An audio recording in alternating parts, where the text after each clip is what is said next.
I'd say all of you might have heard the term sports psychology before, but how many of you actually know what it is and what it is all about? If you don't, I definitely suggest you look deeper into it because it is incredibly fascinating. I've only just recently became interested in it, and to be honest, it was the best thing that happened to me recently, and I thought today I might share this new passion of mine with you. My name is Lucas, and I'm going to introduce you to one of the most important components of sports that have risen recently. Why do I say recently? Because sports psychology is just a new field that grows rapidly. In the last 10 years, yes, it is only 10 years, it has grown from being a tiny component of sport to a must-have in almost every sport. Every team or athlete on a high level has either a group of psychologists or even a personal psychologist who help them perform well and have the right mindset to allow them to play the best that they possibly can in competitions. Now, if I would talk to you how they do that, it would probably consume the entire school day. It is incredibly complex, so I'm not going to do that. But what I want to talk to you about is different components of sports psychology that can be controlled. So today I want to talk to you about mindset, developing confidence, dealing with pressure, motivation, and classical conditioning. Now, mindset. Mindset is an incredibly strong tool for athletes. So I want all of you now to put your arm up as high as you can. And now try to reach just a bit higher. You see, all of you could reach a bit higher after you thought you were at your maximum. That just shows how important and how strong the right mindset can be. It is thriving a little bit further, doing that extra bit when you think you are at the end. And mindset and sport is split into two different mindset categories, into the fixed mindset and into the growth mindset. A fixed mindset basically means you're sort of limited in what you can achieve. You're sort of afraid of failure. You lack motivation, and it is really difficult to teach new skills into you because it's just you don't really want to express yourself on the field. Whereas if you have a growth mindset, you are ambitious, you want to do well, you're not afraid of failure. Failure, in fact, motivates you. And if you're into sport, I suggest that you change the growth mindset because, in fact, you can change your mindset, and that is a theory that the sports psychologist Carol Dweck came up with. And it is the theory that everyone can get better through hard work, and most importantly, that athletes, they are made, they are not born. Don't ever believe in talent, believe in hard work if you're into sport. Now, confidence. It is the most important thing when you're doing sport. When you are confident, you have the freedom to express yourself, and you don't have to worry about making mistakes. And confidence, it is difficult, but it's important to distinguish between confidence and arrogance. Arrogant players are players that just believe they are the best and they don't have to do anything. Where confident players, yes, they back up their ability because they know they're good, but they also know they have to work harder and that they can be even better than where they are now. And when you develop confidence, there are different ways that you can do that. And one of the main ways is visualization. It is the most incredible way, and there are two types of visualization, internal and external. Internal visualization is things such as self-talk or remembering or imagining a good performance. For example, good old Wayne Rooney, he used to ring up the kit man the night before a game to know what colour Manchester United is going to play and just to simply imagine a game situation so he could do well.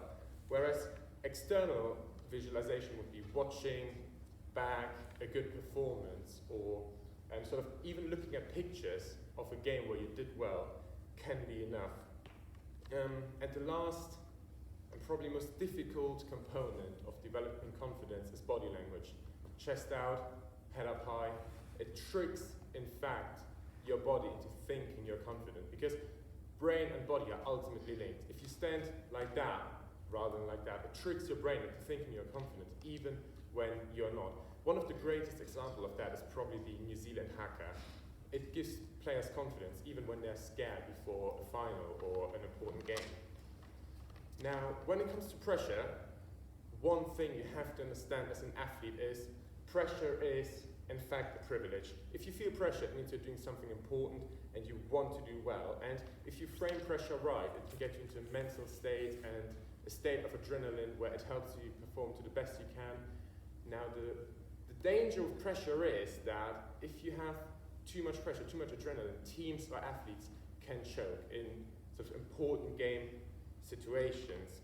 And you can see those situations as either a threat or a challenge. And if you see it as a threat, you don't want to fail, you're sort of taking things slow. Whereas you see it as a challenge, for example, if you're a footballer and you have a lot of pressure in an important game, let's say a cup final, and it's the last minute and no one is there, you have to take a 20-yard shot. If you see it as a challenge, yes, you do it because you have the pressure of winning this game. Or there's pressure to take a penalty in the 89th minute of, a Champions League final. You want to do well, and that is pressure because it means you want to do well. You want to score that penalty. Goal setting is it is important, but it is easily controllable because goals in sport, they should be smart, specific, measurable, attainable, realistic, and time-orientated. And the most important thing is they should be challenging, constantly reshaped, and you should have midterm and long-term goals. So, for example, for me, as a striker in football, is it a realistic goal to say, I wanted to be top scorer by the end of this season? No, because I might suffer from injury. Another striker in the league might be better. I can't set myself a goal to be like top scorer in North Devon. But what I can say is I want to score in at least every second or third game to keep a streak going. This is realistic. And if you're an athlete, this is what you should do. Over a midterm or long term, improve your performance. And now, to the last bit, and probably the most fascinating bit. In sports psychology is classical conditioning. And it comes from a really, really famous study. It comes from Pavlik's dog study, which has been done in the 1980s. And it suggests that you can create responses from a direct stimulus. And what Pavlov has done is he managed to get dogs to salivatate to a direct stimulus, which was a bell, because he always rang that bell before he fed them. And then at some point, the dogs started to salivatate when they didn't even get food, just when they heard the bell. And that kind of indicates if you're an athlete and you have a certain routine, something you do before every game. So for example, listening to music, have that one specific meal the night before your game. It can stimulate a better performance. So if you are someone who plays at a high level, make yourself a routine because it can make you better. Have a certain song before you go into the field. It can make such a difference. And now I've talked to you about sports psychology.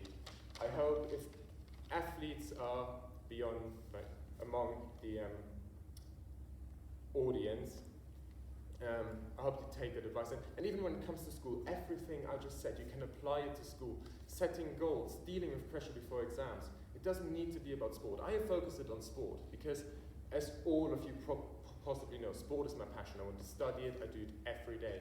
But think about how everything I just talked about, you can apply to everyday life, uni, working life, school, and I hope you take away everything I just said and you use it to improve your own life.